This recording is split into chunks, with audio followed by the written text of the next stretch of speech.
आपले पाहुणे आलेले आहेत, आपल्या नंदुबाई आले आहेत, राजताई आणि सोमदाजी. आपले पहिले पुण्याकडचे पाहुण्यांचं पदार्पण झालेलं आहे चांदकमध्ये. टाळ्या.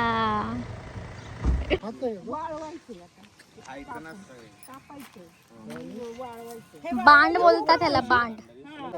हे बघा आपल्या चांदकच्या शेतामध्ये इथे बांड आलेले आहेत आणि बघतात आपले राजताई आणि सोमदाजी शेतामध्ये काय काय पिकं आलेत त्याची ओळख करून घेते.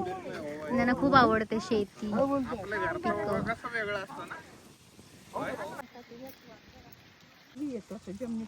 झाकून टाकायचं आणि मग कांद्यासाठी कापून लावायचं असतं. बुडक्याचा भाग खाली खवायचा आणि ते झाकून बडीशेप काढकी उपटून बघ गाजर निघेल. हे माहित आहे खरंच गाजर आहे?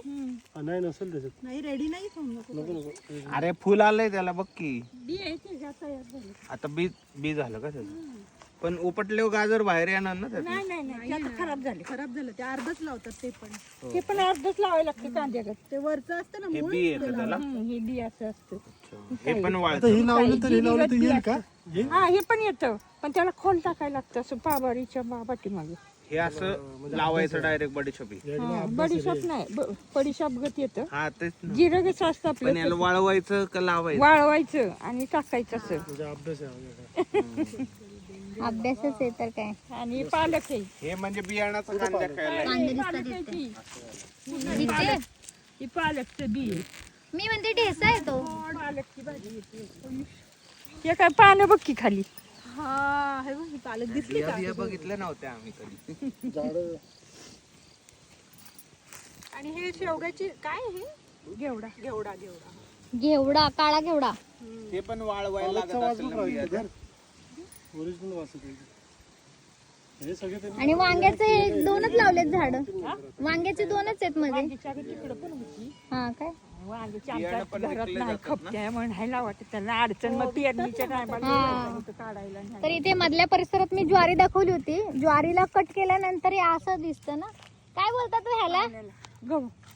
ह्याला काय गहू आहे का हे? गव्हाचं पीक होतं इथे. आणि गव्हाचं पीक जेव्हा काढतात त्याला काटणं बोलतात. काटले ते काटल्यानंतर बघा हे असा प्रकार दिसतो. वाळलेला ओवा.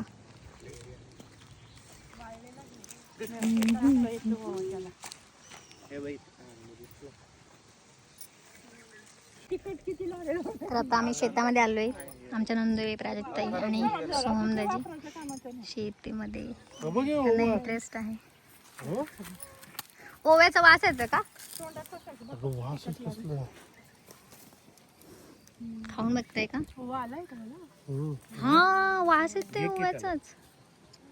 ओवा मी फक्त मसाल्यांच्या डब्यामध्ये बघते नेहमीच. ओव्याचं झाड कधी असतं किंवा असेल असं नव्हतं विचार केलेला. पण आता माझ्याच इथे गावामध्ये लोक इथे जे आहेत शेतकरी वर्ग ते ओवाची पिकं वगैरे पण पिकवतात. किती छान प्रकाराने बघा ना. हे फुलासारखं वाटतं एकदम मस्त. गोंडे आलेत छान छान. हे प्रकार सेम हा प्रकार पण तसंच आहे पण ह्याचं स्ट्रक्चर वेगळे. बघा हे किती क्यूट दिसतंय. किती फुल दिसते. काय ज्वारी नाही ते काहीही सांगते. कांदा हे गाजराचं आहे ना. हे गाजर आहे तयार झाले बी. आणि हे स्टार्टिंगचं आहे ना त्याचं. हे सुरुवातीला हे असं दिसतं आणि नंतर सुरुवातीला नाही गाजराचं बी तयार केलंय ते. हे बी आहे का? हा बी गाजराचं बी तयार केलंय त्यांनी. हे किती छान दिसतंय ना एकदम. असं आर्टिफिशियल फुल कसे असतात तसं वाटतं एकदम. नंतर ते बी तयार. अच्छा हे पहिल्यांदा येतं मग हे होतं का तयार? फुल येतं आधी तसं की सफेद. हे बाई हे फुल येतं पहिल्यांदा. हा त्यातनं मग बिया तयार होतात. हा ना. ऐसा आहे बघा. किती मस्त आहे. निसर्गामध्ये जेवढा अभ्यास करू तेवढा कमी. म्हणजे खूप अभ्यास करायला. काय प्रियंका?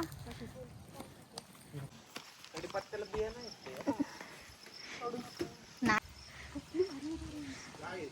काय आहे? ढप्प्याच्या ढप्प्या वांग आहे. त्याचं भरीतच करायला लागेल है ना.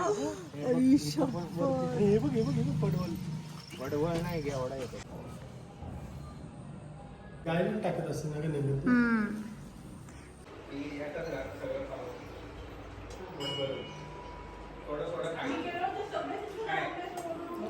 थोडं खायचं तिला वाटलं की उगीच मस्करी करतोय. तिने खाल्ले आहे का काय? ठेवली तुम्ही तिकडं टाकली.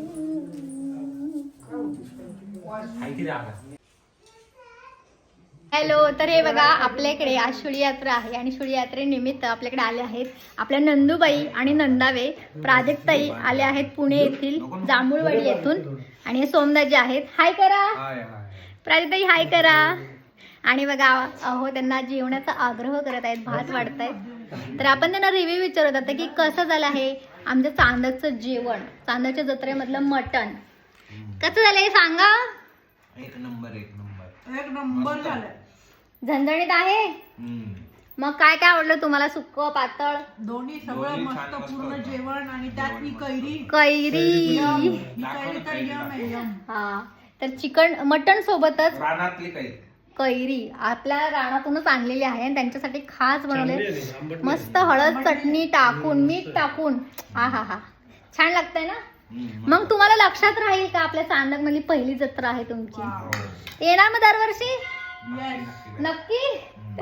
तर बघा त्यांना आवडलं, त्यांनी शेतही पाहिलं आणि त्यांना चांदक खूप आवडलं आणि ते व्हिडिओ मध्ये नेहमी बघत असतात. आज त्यांनी आजमावलं आपलं चांदक, है ना. तर असेच नेहमी येत राहा. आम्हालाही छान वाटलं तुम्ही आलात आमच्या घरी, ते आग्रहास्तव तुम्ही आलात. Thank you so much.